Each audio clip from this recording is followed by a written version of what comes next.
रमोहरिहन्ताणम् वंशेर्धारणं रमोहायरीयाणम् रमोपछायाणम्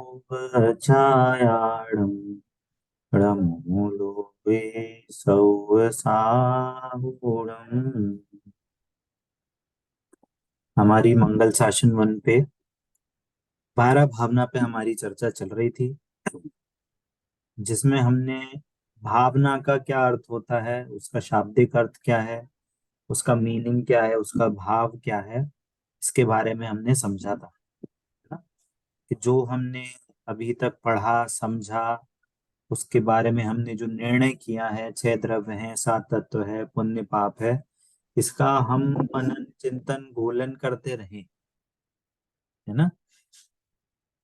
उसका नाम भावना है ना? इसमें आप देखिए दो अर्थ छिपे हुए हैं।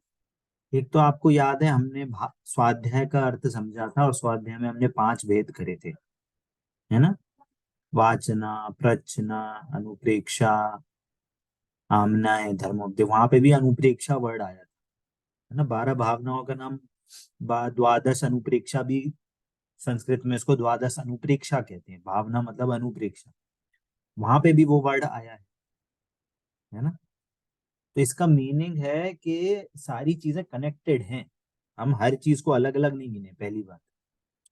दूसरी बात, वहां पे भी उसका बार बार मनन चिंतन के लिए बोला था कि आपने जो पढ़ा, जो समझा, उसको आप बार बार चिंतन कर रहे हो, तो वो अनुप्रेक्षा है, वो स्वाध्याय का अंग है।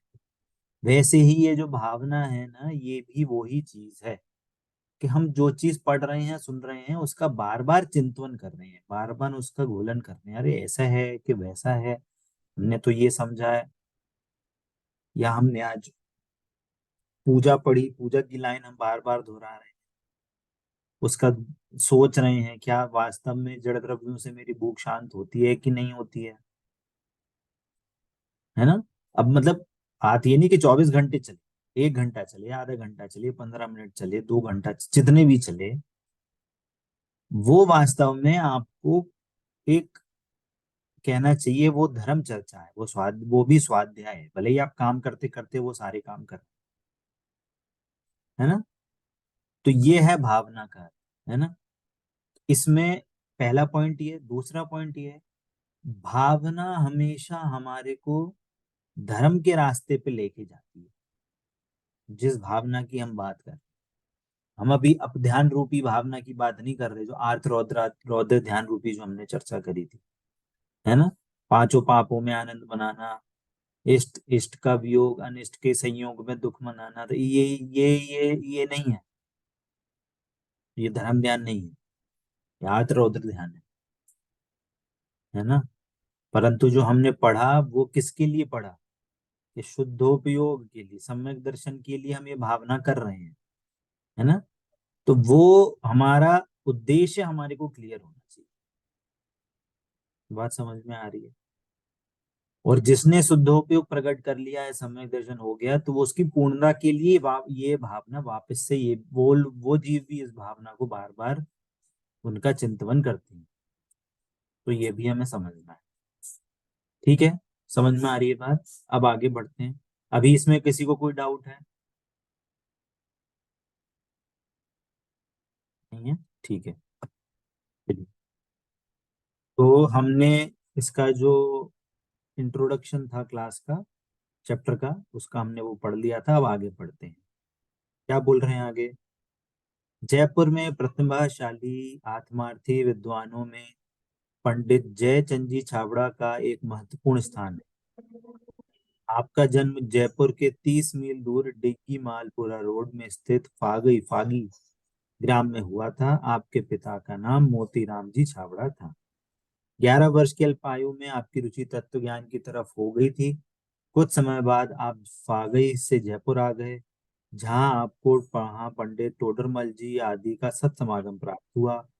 आपको आध्यात्मिक ज्ञान जयपुर की 13 पंथ शैली में प्राप्त हुआ था। इसका उन्होंने इस प्रकार उल्लेख किया है: शैली 13 पंथ सुखंत, रामे बड़े गुणी गुण ग्रंथ, तिनकी संगति में कछु बोध, पायो में अध्यात्म शोध। मतलब ये जो जयचंद जी छावड़ा हैं, ये 1980s के टाइम के, ये आज से लगभग 200 साल पहले, मतलब 2025, 225, 250 साल पहले के कि ये एक बहुत विद्वान हुए हैं, है ना, जयपुर के पास हुए हैं, और टोडरमल जी के समकालीन है, जिन्होंने मोक्ष मार्ग प्रकाशक की रचना करी है। गोमटसार में के जो टीका ग्रंथ है ना, सम्यक ज्ञान चंद्रिका, उनको भी, उनको कणानियों का बहुत ज्ञान था। हमारा टोडरमल जी का भी बड़े विद्वानों में उनका नाम आता है। तो उनके समकालीन हुए हैं, और उनके समकालीन होने से उनको उनका भी सत्समागम प्राप्त हुआ था, है ना। और ಇಲ್ಲಿ ಇಲ್ಲಿ ಅದರ ಹಾಕಿದೀನ ಹಾಕಿದ್ದೀನಿ. ठीक। आपके सुपुत्र पंडित नंदलाल जी भी महान विद्वान थे। पंडित जयचंद जी ने स्वयं उनकी प्रशंसा लिखी है। ठीक है, आगे क्या लिख रहे हैं? आपकी अनेक रचनाएं प्रायः टीका ग्रंथ हैं, जिन्हें वचनिका के नाम से लिखा है। वैसे आपकी कई मौलिक कृतियां भी हैं। देश में अनेकानेक प्रसिद्ध ज्ञानी जैन कवियों ने वैराग्य की वाणी कही जाने वाली 12 भावनाओं की रचना की, जिसमें पंडित प्रवर जयचंद जी छाबड़ा द्वारा लिखित 12 भावना तत्व परक होने के कारण बहुत प्रसिद्ध है। अतः यहाँ इसका भाव अर्थ सहित उल्लेख कर रहे हैं। तो ये जो 12 भावना है, ये पंडित जी जयचंद जी छाबड़ा द्वारा लिखी गई है। तो उनका एक शॉर्ट इंट्रोडक्शन यहाँ पे दिया गया। ठीक है, तो ये जो 12 भावनाएं हैं, इनके नाम हैं, इनका सीक्वेंस है। तो उन सीक्वेंस को भी हमें याद रखना है, और साथ साथ में उसका स्वरूप भी याद रखना है। ठीक है, क्लियर होता है सभी को? चलिए 12 भावनाएं पढ़ते हैं। पहली है अनित्य भावना।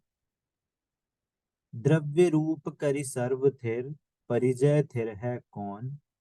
द्रव्य दृष्टि आप लिखो, परिजय न करी गौन। इसको आगे बढ़ने से पहले हमें सबसे पहले ये समझना पड़ेगा कि हम यहाँ पे जो भावनाएं हैं वो किस रूप से पढ़ रहे हैं, है ना। जैसे हमने बात करी थी कि विश्व में 6 द्रव्य होते हैं, याद आया मधुश्री? 6 द्रव्य होते हैं। कौन कौन से? जीव, खुदगल, धर्म, अधर्म, आकाश और काल। ठीक है, और हमने ये भी समझा था कि प्रत्येक द्रव्य में 3 पार्ट होते हैं, या हम 2 पार्ट कहें। एक उत्पाद व्यय, जो पर्याय है वो क्या है? उत्पाद व्यय। उत्पाद होता है, व्यय होता है, उत्पाद होता है, व्यय होता है। ठीक है, और जो गुण है या द्रव्य है वो क्या है? वो ध्रुव है। याद आ रहा है आपको? है ना।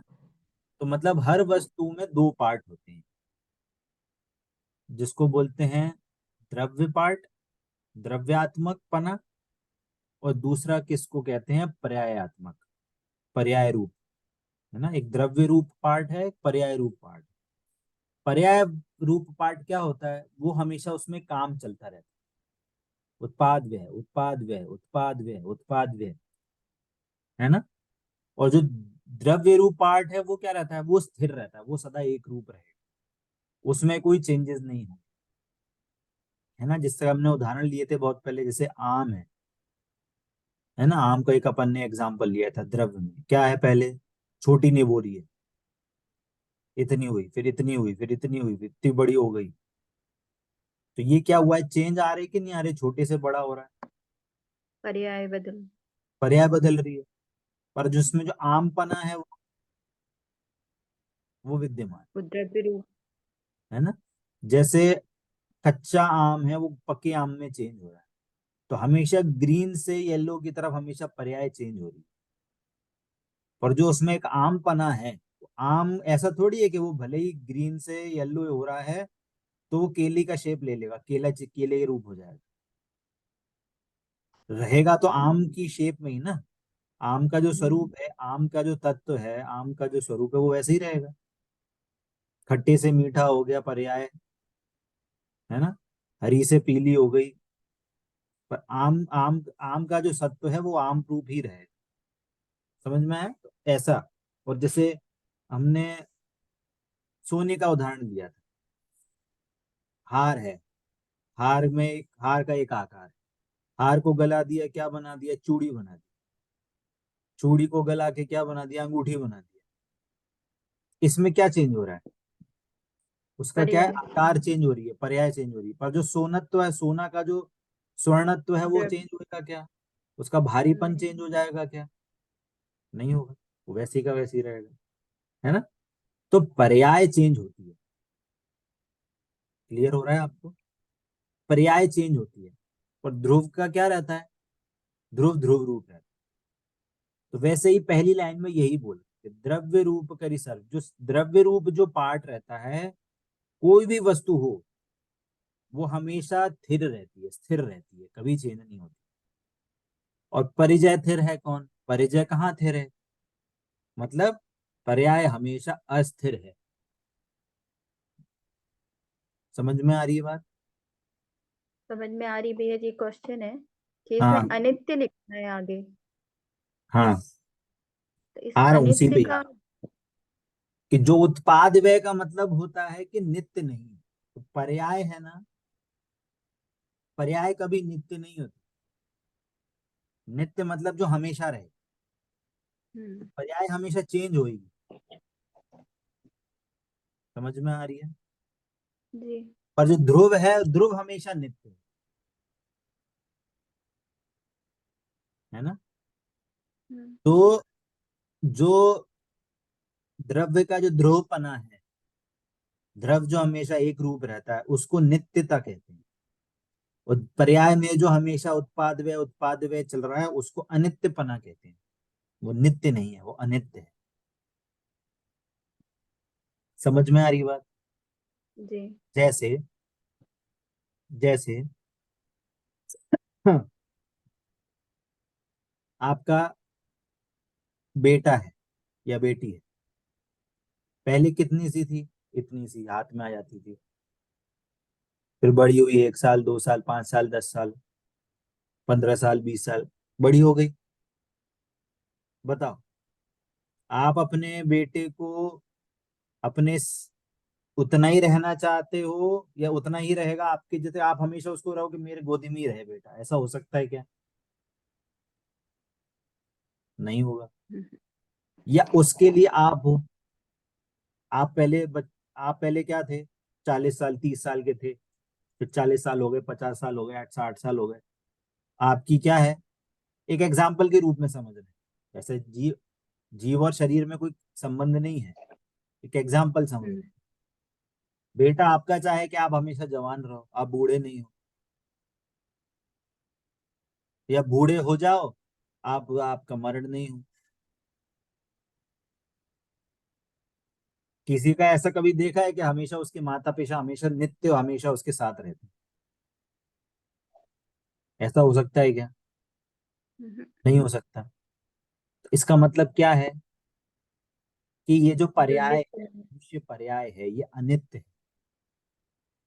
हमें जन्म से पता है कि हम्म। ये जो जीव आया है, ये इसका मरण होगा, चाहे हमारे मरण से पहले हो जाएगा, चाहे हमारे मरण के बाद हो, हमें ये पता है।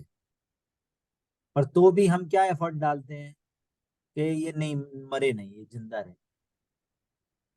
ये भी लौकिक रूप से समझने की बात है। बोलो, करते हैं कि नहीं करते एफर्ट। हम्म।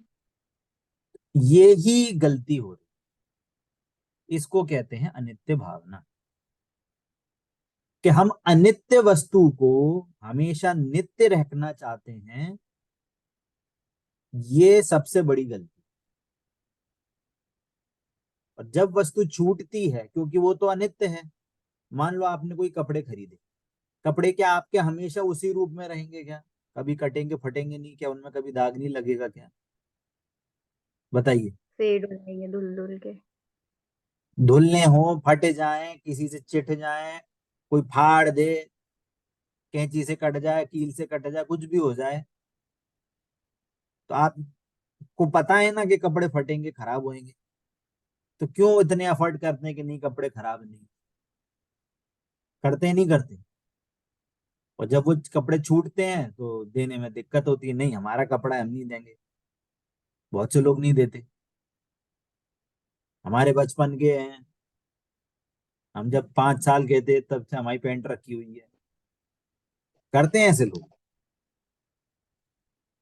मीनिंग क्या, कि आप अनित्य को नित्य रखना चाहते। तो ये अनित्य भावना यही बोल रही, क्या बोल रही है, कि जो द्रव्य है वो नित्य है और जो पर्याय है वो अनित्य है। आज तक आपने अनित्य को नित्य बनाने के प्रयास करे, उससे अब वो नित्य तो रहा नहीं, वो तो चेंज होगा ही होगा, ये संसार का स्वरूप है, अकाट्य सिद्धांत है। जो पर्याय है वो तो नष्ट होगी ही होगी, जो कंडीशंस है वो तो चेंज होगी ही होंगी। आपका शरीर हमेशा एक जैसा रहेगा क्या?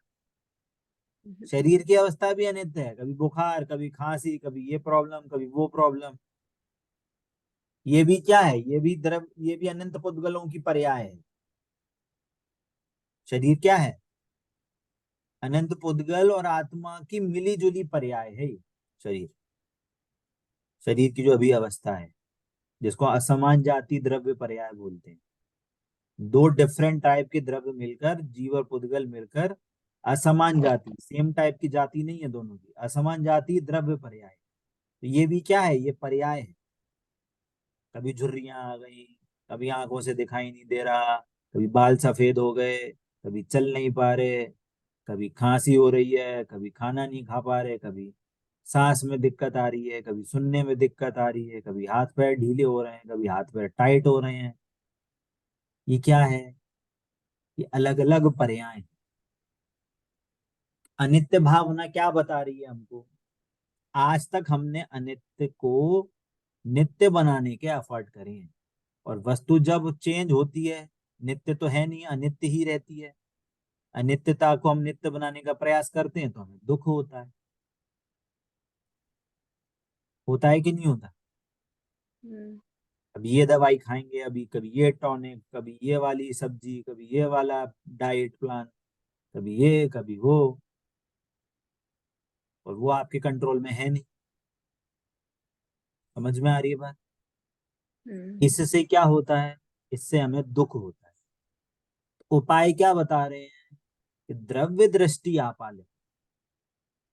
आप में जो ध्रुव तत्व है, आप उस ध्रुव की दृष्टि लखो, उसको लखो, आप अपने ध्रुव तत्व को लखो, और पर्याय को गौण करो। अब इस पर्याय में हमने अभी तक बात शरीर की करी है, आप अपनी पर्याय की भी बात करें। कभी गुस्सा आ जाता है, कभी टेंशन होती है, कभी मायाचारी, कभी लोभ, कभी कषाय, कभी पाप, कभी हिंसा, झूठ, चोरी, गुसील, सबके भाव चलते हैं।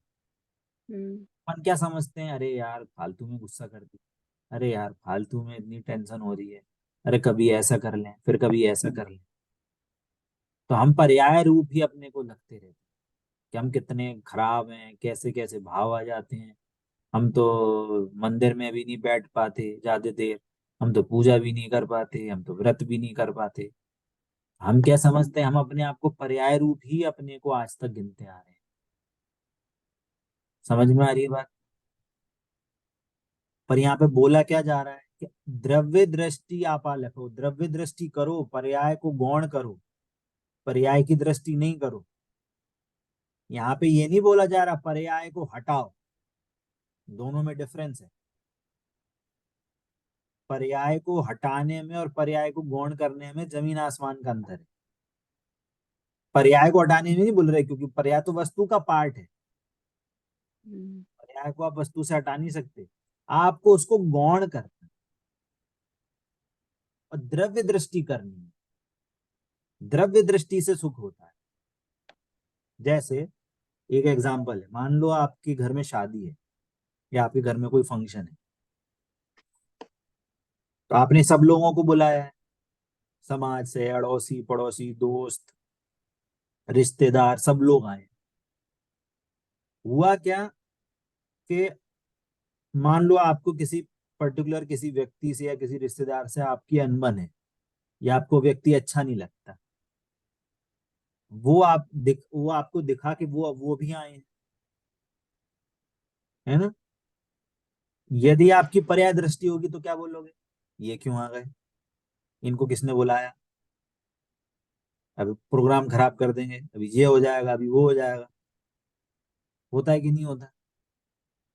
एक और दूसरा ऑप्शन क्या है, गॉड आप अपने दृष्टि। फंक्शन में इतने मस्त हो, अपने रिश्तेदारों के साथ, अपने क्लोज, जो भी आपके फ्रेंड्स हैं, रिश्तेदार हैं, आपके संगी संबंधी हैं, आप उनके साथ इतने खुश हो, इतने मस्त हो कि आपको पता ही नहीं कि वो व्यक्ति कब आया और कब चला गया। भले ही दिख भी गया हो कि वो आया है, पर हमने उसको क्या दी, हमने उसको अहमियत ही नहीं दी। उसको क्या कर दिया, उसको गौण कर दिया। क्या बोला, हमने उस फंक्शन में उस व्यक्ति को गौण कर दिया। ठीक है, आया, ठीक है, खाना पी के चला जाएगा, ठीक है, रहने दो, अब अपनी मस्ती में मस्त हो। तो बताओ कौन सा अच्छा ज्यादा उपाय है। गॉड दृष्टि। उसको भगाया नहीं, समझ, ध्यान देना। उस व्यक्ति को हमने भगाया नहीं, चलो वो यहाँ से, हमें नहीं चाहिए, हटो यहाँ से, ऐसे भी नहीं कर सकते, क्योंकि अब वो आया है तो आया है, जाएगा अपने हिसाब से जाएगा। पर हमने क्या करा, उसको गौण कर, देख तो लिया, जान तो लिया कि हाँ आया है, पर हम अपनी मस्ती में क्या है, हम अपने मस्ती में खुश हैं, और इतने खुश हैं कि हमें पता ही नहीं कि वो आए थे और चले भी गए। समझ में आ रही है बात। अनित्य भावना पता है क्या है, अनित्य को अनित्य जानकर, पर्याय को पर्याय रूप जानकर, जो द्रव्य रूप, जो ध्रुव रूप पाठ है उसकी शरण लेना, और पर्याय को गौण करना, जो नित्य स्वरूप है उसकी दृष्टि करना, ये अनित्य भावना है। बात समझ में आ रही है। क्या बोला, वापस से बताइए क्या बोला। नहीं, पर्याय वापस पर से ज्यादा। बोलता हूँ। पर्याय का अपने स्वरूप जाना, पर्याय क्या है, अनित्य है। अनित्य है। अनित्य का स्वरूप जानकर ध्रुव वस्तु जो नित्य है, नित्य की शरण लेना, या नित्य की शरण में आना, वो अनित्य भाव। नहीं आई बात समझ। अनित्य भावना का मतलब नहीं है अरे ये पर्याय अनित्य है, पर्याय अनित्य है, पर्याय अनित्य है, ये भी अनित्य है, शरीर भी अनित्य है, ये घर बार भी अनित्य है, ये रिश्तेदार भी अनित्य हैं, ये कभी नहीं रहेंगे हमारे साथ। ये दोहराने का मान, दोहराते रहना, ये अनित्य भावना नहीं। क्या बोला, ये घर भी अनित्य है, ये भी छूट जाएगा, ये शरीर भी अनित्य है, ये भी छूट जाएगा, ये हमारे बच्चे मोड़े ये भी छूट छूट जाएंगे। ये बार बार दोहराने का नाम अनित्य भावना नहीं है।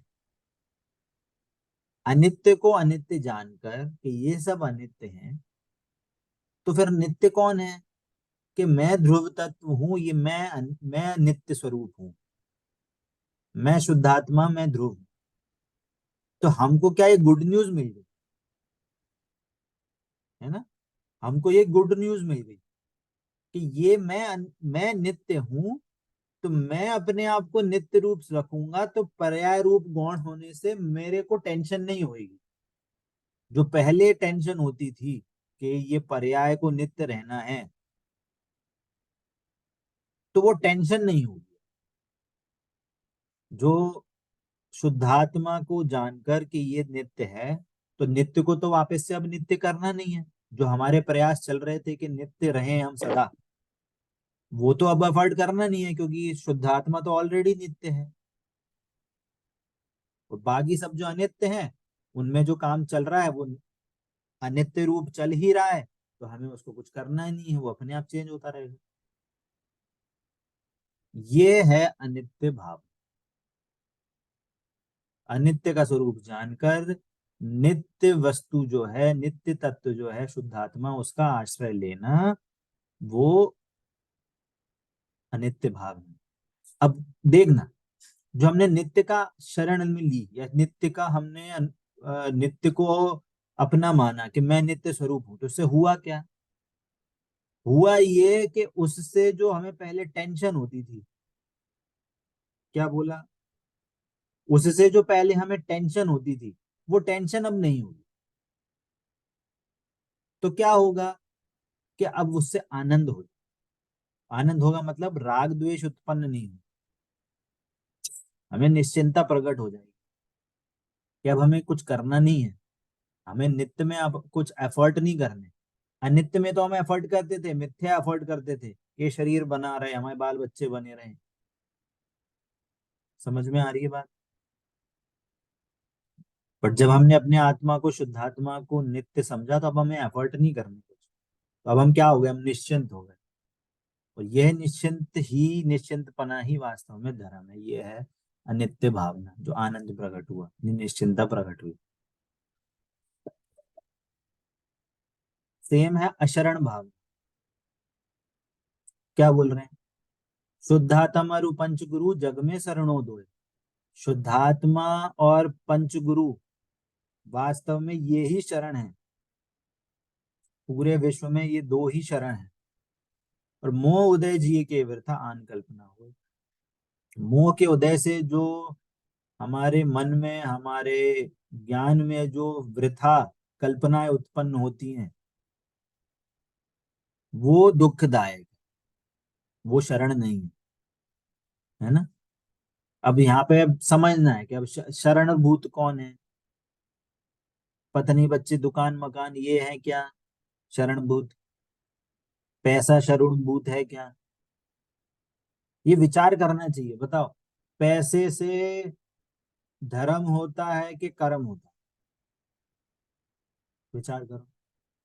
पैसे से हम जिंदा रहेंगे कि पैसा नहीं हो तो भी हम जिंदा रहेंगे?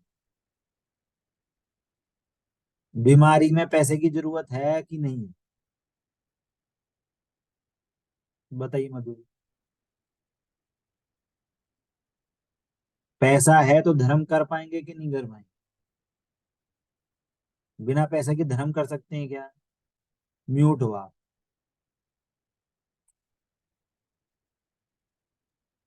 कर सकते हैं भैया जी। कैसे? आप स्वाध्याय कर सकते हो, सामायिक कर सकते हो, ध्यान कर सकते हो। हम्म। बताइए, पैसे के बिना हम स्वस्थ रह सकते हैं? बीमारी में पैसा हाँ, जरूरी है। रह सकते हैं स्वस्थ। कैसे? अगर आपको ज्ञान इतना हो, हर चीज का नॉलेज इतनी हो कि, और फिर धर्म जब हम करते हैं तो फिर अपनी आत्मा वैसे ही शुद्ध हो जाती है, तो हमारे कर्म अच्छा, करते हैं, फिर हमें रोग और व्याधि और ये सब चीजें कम वो होती हैं। समझ रहे हैं। मतलब आपके मतलब लाइन तो सही पकड़ी है, बट इसमें हमें सही शब्द डालने हैं कि जैसे कोई जीव यदि धर्म मार्ग में है। अच्छा, पहली बात, हम्म। हम अस्वस्थ क्यों होते हैं, हमारी बीमारियां क्यों होती हैं? कि टेंशन और असाता के कारण, पाप कर्म हमने बांधा है, इसके कारण हमें असाता के कारण हमारे को बीमारियां होती हैं। है ना? और हमारी बीमारी कैसे सही होएगी? कि हमको जब साता बंधेगी। कोई विकार हुआ है हमें, कोई असाता हुई, तभी तो बीमारी होगी। और बीमारी कब जाएगी? जब हमारे पास साता हो, हमारे पास पुण्य हो। और पुण्य कहाँ बंधेता है? घर बार में रह के, दुकान मकान के में रह के, कि देवशास्त्र गुरु के पास जाके? बताइए, पुण्य कहाँ बंधेगा? देवशास्त्र गुरु के समीप रह के पुण्य बंधता है। और देवशास्त्र गुरु भी क्या बताते हैं कि किसकी शरण में जाओ? देवशास्त्र गुरु भी, पंच पंच प्रभु भी यही बोलते हैं कि तुम अपनी आत्मा की शरण में जाओ। ये तो लौकिक एंगल से बोल दिया कि पंचगुरु शरण है। क्यों? क्योंकि मार्ग उनसे मिलता है।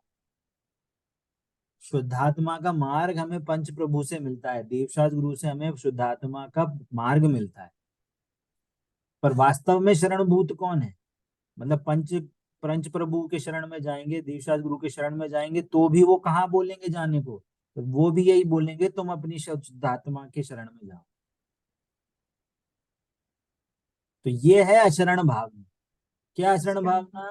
के संसार में कोई शरण नहीं है, इसलिए तुम अपनी आत्मा की शरण लो। ये है अशरण भाव। समझ में आ रही बात? समझ में आ रही बात? तो जी ये भैया। है अशरण भाव। अनित्य में भी क्या बोला कि अनित्य स्वरूप को जानकर जो नित्य अनित्य पर्याय हैं, उसकी शरण को छोड़कर हम ध्रुव की शरण में आए, ये है अनित्य भाव। अशरण क्या है? कि जग में कोई शरण नहीं है। जग में क्या है? कोई शरण नहीं है। और पंच प्रभु भी के पास भी जाएंगे तो वो भी शुद्धात्मा की शरण लेने को बोले। तो जो शुद्धात्मा की शरण में आता है तो वो अशरण भाव में। अब इसमें मीनिंग क्या निकला? कि हम ध्रुव को शरण में आ रहे हैं, हम अपनी शुद्धात्मा की शरण में आ रहे हैं। तो जब शुद्धात्मा की शरण में आए, और यदि हमें उससे जो टेंशन, हमारा डिप्रेशन, हमारे राग द्वेष जब खत्म हुए, तो वास्तव में वो भावना कहलाएगी। वो आनंद जो प्रकट होगा वो वास्तव में अनित्य और अशरण भाव। समझ में आ रही है बात? हम बार बार यही दोहराते हैं, अरे कोई सर में शरण ही नहीं है, पैसा तो शरण ही नहीं है, घर बार कोई शरण ही नहीं है। दोहराने से कुछ नहीं होगा। आपको एक्ट करना पड़ेगा। आत्मा ही शरण है। और जब हम आत्मा का शरण लेते हैं तो बाकी चीजें अपने आप गौण हो जाती हैं, हमें उनको छोड़ना नहीं है। समझ में आ रही है बात? आत्मा की शरण लेंगे तब अपने आप बाकी सारी चीजें गौण हो जाएंगी। समझ में आ रही है बात? तो ये है अनित्य और अशरण भावना। अनित्य को जानकर नित्य की शरण में आए, अशरण को जानकर शरणभूत शुद्धात्मा की शरण में आए, मतलब उसका आश्रय लें। और दोनों का लेने का देखो, मीनिंग दोनों में यही है कि हमारी टेंशन खत्म, हमारे राग द्वेष खत्म। जिनके कारण से राग द्वेष होते हैं उनके कारणों को छूट छूट छूटने का उपाय बताए। हम अनित्य का आचरण करते हैं इसलिए राग द्वेष होती है। हम अशरण भूत तत्व का आश्रय लेते हैं, पैसा, दुकान, मकान, घर बार, परिवार, इनकी शरण में जाते हैं तो हमें क्या मिलता है? हमेशा दुख ही मिलेगा, दुख। राग द्वेष ही होंगे। हम अपनी शुद्ध आत्मा की शरण में जाएंगे तो हमें आनंद होगा। हम अपने नित्य ध्रुव तत्व की शरण में जाएंगे, उसका आश्रय लेंगे तो हमें आनंद प्रकट होगा। तो ये वास्तव में भाव। ठीक है? क्लियर होता है सभी को? जी भैया। है ना? टाइम अपना खत्म होता है। आगे का अर्थ अपन नेक्स्ट क्लास में लेंगे। तो आज हमारी अनित्य भावना और अशरण भावना, भावना। इसके हमारी चर्चा हुई है। ठीक है? अभी कोई डाउट है आपको? नहीं। ठीक है, चलिए। तो आज की क्लास हम यहीं समाप्त करते हैं। जिनवाणी के ज्ञान से सूझे लोकालोक, तो वाणी मस्तक नमो सदा देत हूँ लोक। खुले द्वादशान में जिनवाणी माता की जय हो, जय हो, जय हो। अहिंसामय जैन धर्म की जय हो, जय हो, जय हो। जय जिनेन्द्र सभी को। सभी को जय जिनेन्द्र।